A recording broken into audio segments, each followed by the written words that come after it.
When I was 14, I planned my wedding.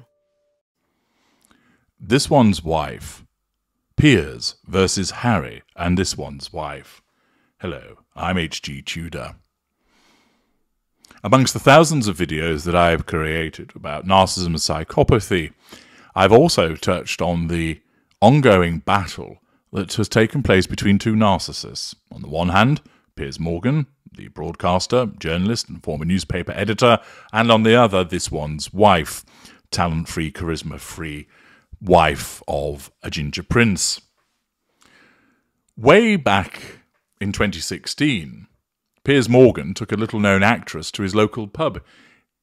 He thought it was going to be the start of a mutual love-in with a woman who had declared herself a big fan of his. Flattery. Instead, 7 years later, the two of them are locked in a continuing feud. And also with Prince Harry, the man that she then went on to meet later that same night. Their loathing of one another seems to be all-consuming, and resulted in Morgan walking out of his last job on mainstream television because of it.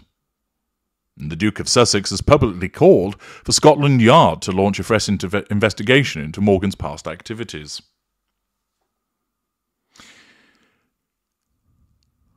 Back then, in 2016, Morgan, who was more famous than this one's wife, was actually this one's wife's biggest cheerleader in the United Kingdom when her relationship with Harry first became public knowledge.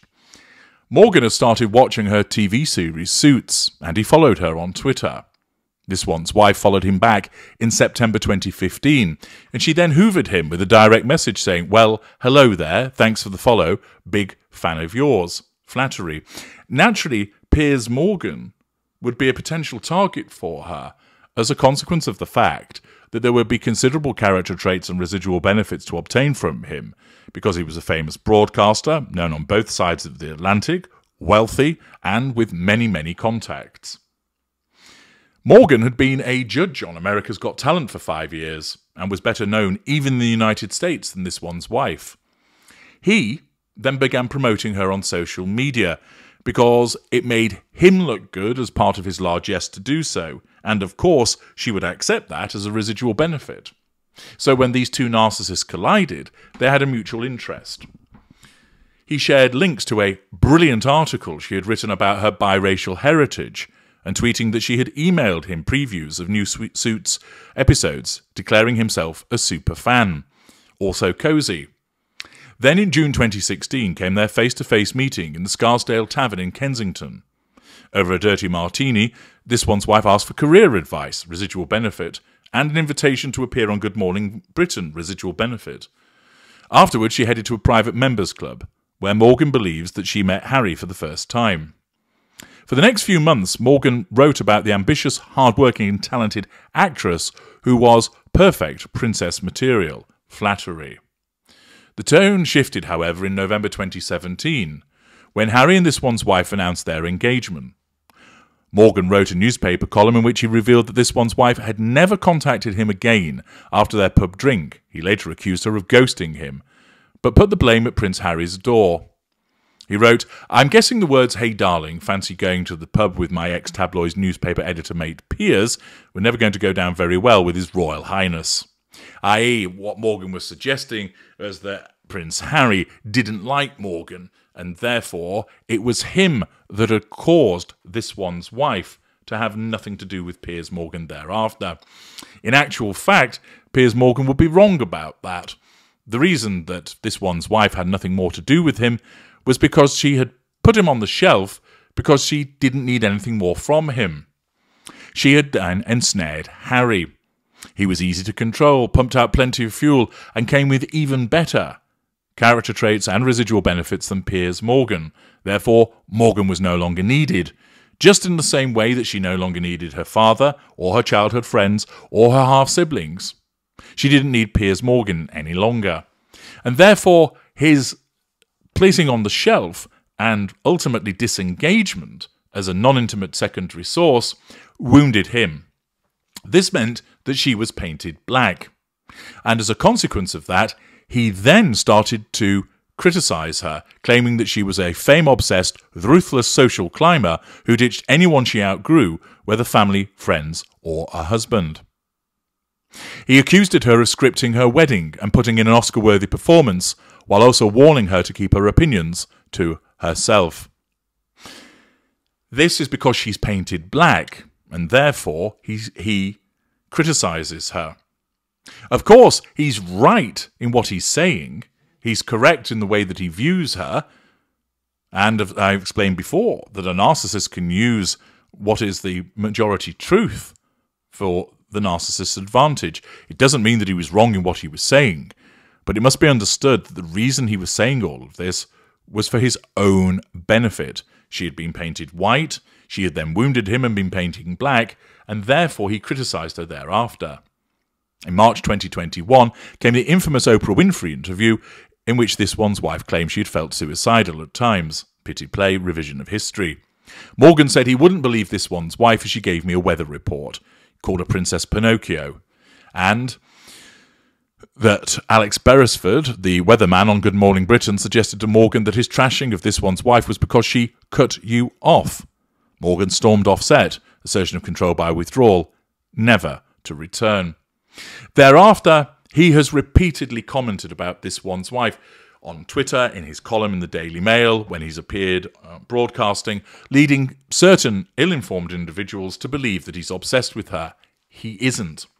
The fact is that because she has become so well known, so famous, and he is a journalist, he is regularly going to see mention made of her. When that happens, she comes on his radar. His narcissism needs to get her under control. He's not in a position to do so directly, so what he does is he does so indirectly by talking about her and criticising her repeatedly. She never talks about him. She, of course, will be aware of the things that he says, and she doesn't comment publicly. She will probably comment privately, smearing him, thus asserting control over him indirectly, but also staying in a position of withdrawal by not saying anything about him. Accordingly, because both of these individuals are famous, they will keep coming up on one another's radar. She, because she pumps out the PR puff pieces and is regularly reported on, leading her to come up on his radar, thus offending his need for control, causing Morgan to comment, and he has plenty of platforms to do so. She will see his comments because he has those platforms, and therefore will have a threat to her control, and thus on it goes like a tennis match. He's not obsessed with her, and he's invariably correct in what he says about her, but it must be understood, and many people fail to appreciate this. His comments aren't driven by obsession. They're driven by a subconscious need for control and for fuel. The ongoing feud has taken another turn as a consequence of Prince Harry making mention of Piers Morgan in relation to his successful or partially successful hacking claim. And this resulted in Piers Morgan suffering a threat to control because of the suggestion of wrongdoing on his part. The judge found that he may have known about the hacking that was going on at Mirror Group newspapers. The suggestion that Piers Morgan was aware of unlawful activity is a threat to his control, and this prompted him to respond by issuing a statement to the press. I'm now going to play you that statement before I break it down for you. The judgment finds there is just one article relating to the Prince, published in the Daily Mirror during my entire 9-year tenure as editor, that he thinks may have involved some unlawful information gathering. To be clear, I had then, and still have, zero knowledge of how that particular story was gathered. All his other claims against the Daily Mirror, under my editorship, were rejected. With regard to the judge's other references to me in his judgment, I also want to reiterate, as I've consistently said for many years now, I've never hacked a phone or told anybody else to hack a phone, and nobody has produced any actual evidence to prove that I did. I wasn't called as a witness, it's important for people to know this, by either side in the case, nor was I asked to provide any statement. I would have very happily agreed to do either or both of those things had I been asked. Nor did I have a single conversation with any of the Mirror Group lawyers throughout the entire legal process. Finally, I want to say this. Prince Harry's outrage at media intrusion into the private lives of the royal family is only matched by his own ruthless, greedy and hypocritical enthusiasm for doing it himself. He talked today about the appalling behaviour of the press, but this is a guy who's repeatedly trashed his family in public for hundreds of millions of dollars, even as two of its most senior and respected members were dying, his grandparents. It's hard to imagine, frankly, more appalling behaviour than that.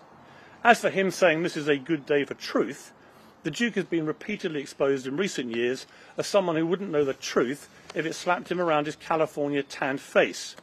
He demands accountability for the press, but refuses to accept any for himself for smearing the royal family, his own family, as a bunch of callous racists without producing a shred of proof to support those disgraceful claims. He also says he's on a mission to reform the media when it's become clear his real mission, along with his wife, is to destroy the British monarchy. And I will continue to do whatever I can to stop them. Accordingly, the outcome of the hacking case and the mention of Piers Morgan as a threat to his control, his narcissism galvanizes him, motivates him to take action to respond. And thus, in order to nullify the threat to control posed by the judgment, and also what Prince Harry has said in relation to Piers Morgan, he issues a statement to the press outside his home as follows. The judgment finds there is just one article relating to the Prince published in the Daily Mail during my entire tenure as editor. He thinks may involve some unlawful information gathering. Thus, immediately, Piers Morgan is saying there was only one instance. This wasn't wholesale when I was editor. So he's minimising this in order to diminish the threat to control.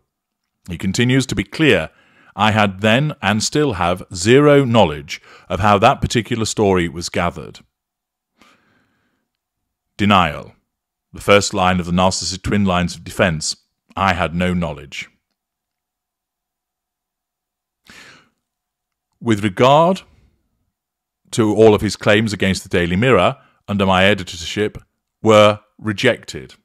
So again, he's demonstrating that all the other claims were rejected, therefore context. Only one was proven where I was the editor, and I didn't know about it. He then continues by explaining, with regard to the judge's other references to me in his judgment, I also want to reiterate, as I've consistently said for many years now, I've never hacked a phone or told anybody else to hack a phone. Notice here the subtle deflection of Piers Morgan. He wasn't accused of hacking a phone or telling anybody to do so. What was found was that he was aware that the hacking took place. Accordingly, he's dodging that particular question and reiterating, I never hacked a phone, and I've never told anybody else to hack a phone. Nobody has produced any actual evidence to prove that I did. He's correct about that, but again note, that's the evidence in relation to him hacking a phone or instructing somebody to do so. I wasn't called as a witness. It's important for people to know this. What he's explaining here is, I didn't have my opportunity to tell my side of the story. Therefore, that's a threat to control, and he wants to set that straight. I wasn't called as a witness. It is important for people to know this. By either side, in the case, nor was I asked to provide any statement. I would have very happily agreed to do either or both of these things if I'd been asked. Nor did I have a single conversation with any of the MGN lawyers during the entire legal process. Thus, he's issuing a denial of wrongdoing, minimising the instance of wrongdoing to saying it was only one instance, pointing out that all of the claims failed in relation to when he was editor, swerves the issue of his knowledge by talking about him not hacking and not instructing anybody to hack, focusing on the fact that no evidence has been provided in relation to those 2 points, which ultimately is irrelevant with regard to the question of his actual knowledge, and basically then complains about the fact that nobody spoke to me about the case, nobody invited me to be a statement, so I feel hard done to that a pronouncement has been made against me when I wasn't actually involved in the case. You may well agree that that's unfair, but the point is that this threatens a narcissist's sense of control, resulting in him speaking as he has done so. He then goes on the attack.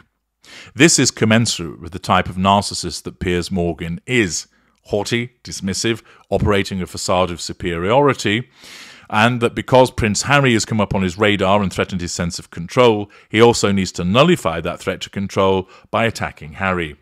Finally, I want to say this. Prince Harry's outrage at media intrusion into the private lives of the royal family is only matched by his own ruthless, greedy and hypocritical enthusiasm for doing it himself. Again, he's not wrong in what he's saying, but he is deflecting from his own wrongdoings by focusing on those of Harry's. He talked today about the appalling behaviour of the press, but this is a guy who has repeatedly trashed his family in public for hundreds of millions of dollars, even as two of his most senior and respected members were dying, his grandparents. It's hard to imagine, frankly, more appalling behaviour than that. As for him saying this is a good day for truth, the Duke has been repeatedly exposed in recent years as someone who wouldn't know the truth if it slapped him about his California tanned face. Insult. He demands accountability for the press, but refuses to accept any for himself, for smearing the royal family, his own family, as a bunch of callous racists without producing a shred of evidence to support those disgraceful claims. He also says he is on a mission to reform the media, when it's become clear that his real mission, along with his wife, is to destroy the British monarchy, and I will continue to do what I can to stop them. Accordingly, having dealt with the allegation in relation to himself through deflection, he then goes on the attack to nullify the threat posed to his control by Harry's success, or partial success, and therefore he smears Harry. Much of what he says is accurate about Harry, but he portrays himself as a hero that is fighting two despicable individuals. It's evident that the ruling has caused some concern for Piers Morgan. Remember, narcissists do experience fear and anxiety. The psychopathy element of me as a narcissistic psychopath means that I don't, but Piers Morgan does. And the possibility of him being involved in some form of criminal wrongdoing is not only a threat to control to him, but it will generate fear and anxiety on his part. You can hear some of that in the tremor in his voice. Nevertheless, in order to nullify the threat to control posed by the judgment and also what Harry has said, he makes a deflecting response with regard to the judgment. And when it comes to Harry, he goes on the attack because he knows that he's on stronger ground there. He knows that many of the things that he's saying about Harry are entirely accurate, and therefore he wants to divert attention onto Harry's hypocrisy, Harry's smearing, Harry and his wife's campaign and crusade, in order to deflect from his own culpability and thus nullify the threat to control. I'm H.D. Tudor. Thank you for watching.